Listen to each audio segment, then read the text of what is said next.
Hi, this is Stephanie Lotvin of Tellybean Knits, and today I'm going to show you how to work the knit for below stitch. This is a really beautiful stitch with a very fun effect, and I think you're going to really enjoy it.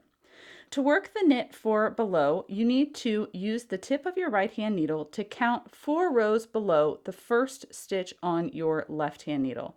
I like to do this by looking for the center of the stitches. So just below the first stitch on our left hand needle, we're going to look for the center of the stitch, which is here. It'll have a little gap.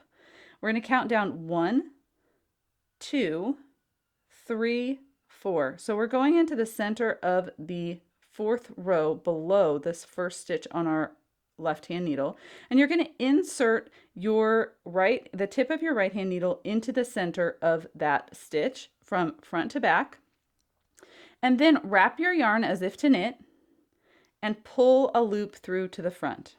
Now the fun part, you get to slip this first stitch off of your left hand needle and unravel the yarn from those rows. So we're just going to pull that yarn gently apart so that those loops come undone, and you should have 4 loose loops. Now, 1, 2, 3, 4 behind that stitch that you just worked that is currently on your right hand needle.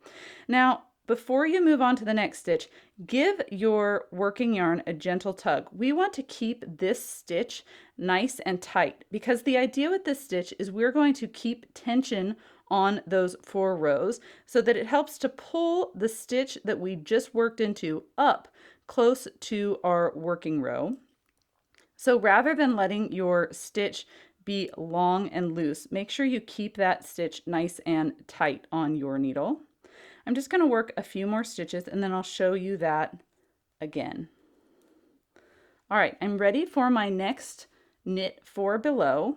I'm going to count into the center of the stitches in the 4 rows just below the first stitch on my left hand needle. I'll count 1, 2, 3, 4 and insert my right hand needle into the center of that stitch.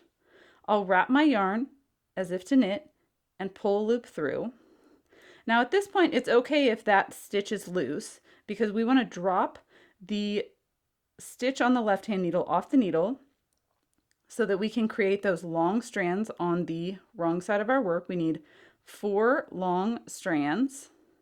And then before you work your next stitch, just tighten that stitch that's currently on your right hand needle up to pull those 4 loose strands together, and then you can continue to work